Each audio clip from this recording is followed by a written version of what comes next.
अस्सलाम वालेकुम नाजरीन, क्या हाल चाल है? ठीक ठाक हैं, सब खैरियत है। नाजरीन, मैं हूँ मोहम्मद जमील चौधरी और आप देख रहे हैं मेरा यूट्यूब चैनल जमीलियात। तो नाजरीन, आज हम बात करेंगे चीफ जस्टिस ऑफ पाकिस्तान काजी फ़ाइज़ ईसा साहब के ख़ानदानी पस मंज़र पे। तो नाजरीन, अगर हसब नसब के हवाले से बात की जाए तो काजी फ़ाइज़ ईसा साहब का ख़ानदान तलीमी मैदान में अपनी मिसाल आप है। ये इनके बावजदाद बहुत ज़्यादा पढ़े लिखे थे। इनके दादा काजी जलालुद्दीन वो अफ़गानिस्तान के सूबा कंधार में जज थे और उस ज़माने में उनका बड़ा मुकाम था। और ये काजी साहब जो हैं, इनका तल्लक अफ़गानिस्तान के हज़ारा ट्राइब से है। और फिर बाद में इनके बावजदाद जो हैं वो हिजरत करके बलूचिस्तान चले आए और इनके वालिद काजी ईसा साहब जो हैं वो पशीन में पैदा हुए और पशीन का ताल्लुक बलूचिस्तान के इलाका से है। और वो इनके वालिद साहब जो हैं वो भी आला तलीम याफ्ता थे। उन्होंने लॉ की डिग्री इंग्लैंड से हासिल की। उस ज़माने में इंग्लैंड को वलायत कहते थे, तो दूसरे लफ्ज़ों में ये है कि वो वलायत से पढ़ के आए थे।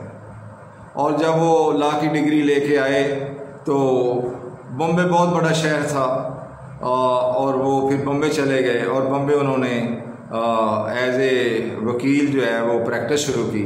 और उनसे पहले ही कायदा वहाँ प्रैक्टिस किया करते थे और उनका नाम का बहुत ज़्यादा शोहरा था।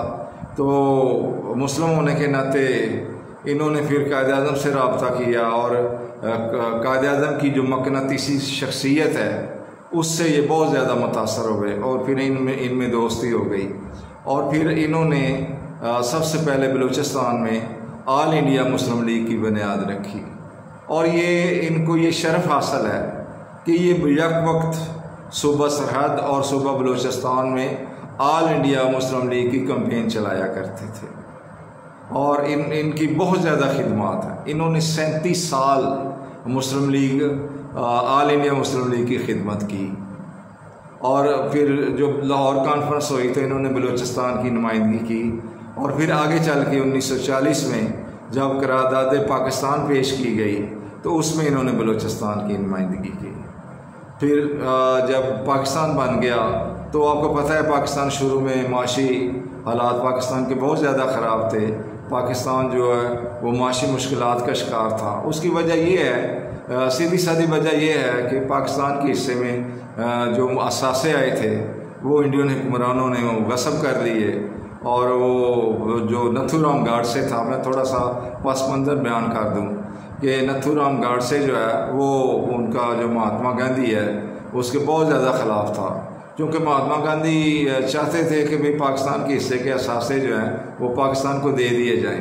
लेकिन हिंदू कौमियत जो है वो इस बात के बड़ा ख़िलाफ़ थी। वो चाहती थी कि पाकिस्तान को कोई पैसा ना दिया जाए ताकि पाकिस्तान जो है अपने पाँव पे खड़ा ना हो सके। तो आपको पता होना चाहिए, ये एक तारीख़ी हकीकत है कि इंडिया का जो फाउंडर है जिसको महात्मा गांधी कहते हैं उसको एक हिंदू ने कत्ल कर दिया था और उसका नाम था नथुराम गाडसे। और उसने इसी वजह से कत्ल किया था कि चूँकि वो गांधी चाहते थे कि पाकिस्तान के कुछ असासे जो हैं पाकिस्तान के हवाले कर दिए जाएं।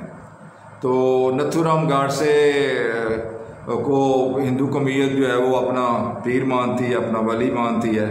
और उन्होंने, ये मैं थोड़ा सा पस मंज़र बयान कर रहा हूँ, तो वो नथुराम गाडसे जो था उसका ये नज़रिया था कि वो कहता था कि इंडिया पवित्र नहीं है।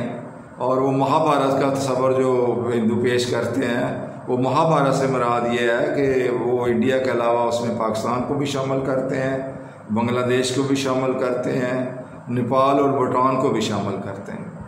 तो उन्होंने ना नथुराम गाडसे को जब ये मर गया, इसको सज़ा हो गई, फांसी हो गई, तो इसको आपको पता है हिंदू अपने मुर्दों को जला देते हैं। तो इसकी जब लाश जलाई गई तो वो जो राख है वो उन्होंने संभाल के रखी हुई है।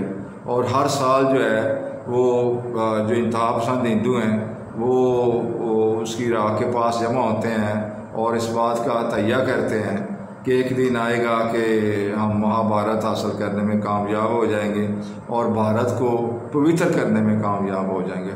और उसका ये फार्मूला ये देते हैं कि वो जो नथुराम घाट से है उसकी जो राख है वो दरियाए सिंध में बहाई जाएगी। और चूँकि दरियाए सिंध जो है ये बहुत ज़्यादा लंबा है, ये सारे पाकिस्तान को कवर करता है। और इस तरह ये जो है वो हिंदुस्तान जो है वो पवित्र हो जाएगा। बहरहाल ये एक अलहदा बहस है। तो हम बात कर रहे थे काजी फ़ायज़ ईसा साहब के वाला साहब की, मोहम्मद ईसा साहब की। तो उन्होंने जब ये पाकिस्तान बन गया तो पाकिस्तान माली मुश्किलात का शिकार था और पाकिस्तान को बहुत ज़्यादा मदद की ज़रूरत थी। तो कायद-ए-आज़म जब बलूचिस्तान के दौरे पर तशरीफ़ लाए तो उन्होंने कायद-ए-आज़म अलैहिर्रहमा को ब्लैंक चेक पेश किया कि आप जितने चाहें इसमें पैसे बांट लें। ये उनका जज्बा था, जज्बा वतनी था जिसका बयान करना ज़रूरी था। और उसके बाद जो है फिर वो माशाल्लाह 1976 तक ज़िंदा रहे, चूँकि वो बहुत कम उम्र तरीन थे। जो ऑल इंडिया मुस्लिम लीग है उसकी जो सेंट्रल कमेटी है उसके ये कम उम्र तरीन मेंबर थे। तो ये 1976 तक ज़िंदा रहे और फिर इस दौरान जो है ये मुख्तलिफ़ खिदमात सर अंजाम देते रहे। ये ब्राज़ील में पाकिस्तान के एम्बेसडर भी रहे, फिर UNO में भी नुमाइंदगी करते रहे। इस तरह काजी फ़ायज़ ईसा साहब का कज़न अशरफ जहांगीर जो है, अशरफ जहांगीर काजी, वो किसी तारुफ का मोहताज नहीं है और उसने पाकिस्तान के लिए बहुत ज़्यादा खिदमात पेश की। वो UNO में पाकिस्तान के मुस्तकिल मंदूब भी रहे, उनकी बहुत ज़्यादा खिदमात है। तो इस ख़ानदान की बहुत ज़्यादा खिदमात हैं।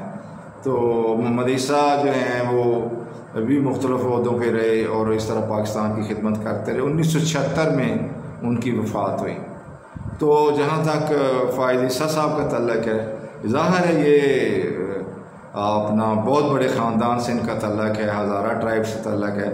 और हज़ारा ट्राइब जो है ना उसमें अक्सरीती अफराद जो हैं उनका तल्लुक़ शिया मज़हब से है, लेकिन काजी फ़ायज़ ईसा साहब जो हैं ये मुस्लिम सुन्नी हैं। तो ये चीफ़ जस्टिस बनने से पहले ये chief justice of high court Balochistan थे। 2009 से 2014 तक ये बलूचिस्तान हाई कोर्ट के चीफ़ जस्टिस रहे। फिर 2014 में इनकी प्रमोशन हो गई, ये सुप्रीम कोर्ट के जज बन गए। और अभी चंद रोज़ पहले 17 सितंबर 2023 को इन्होंने चीफ़ जस्टिस ऑफ पाकिस्तान का हलफ उठाया है और इनकी जो टोटल सर्विस रहती है वो 13 माह है। तो इनके मुतल्लिक़ बहुत सारी उम्मीदें हैं। अब देखते हैं, ये तो वक्त ही बताएगा कि ये किस तरह माशरे को आइन और कानून की पटरी पे डालते हैं। तो मैंने यही तारफ़ करवाना था। अस्सलामु अलैकुम वरहमतुल्लाहि व बरकातुहू।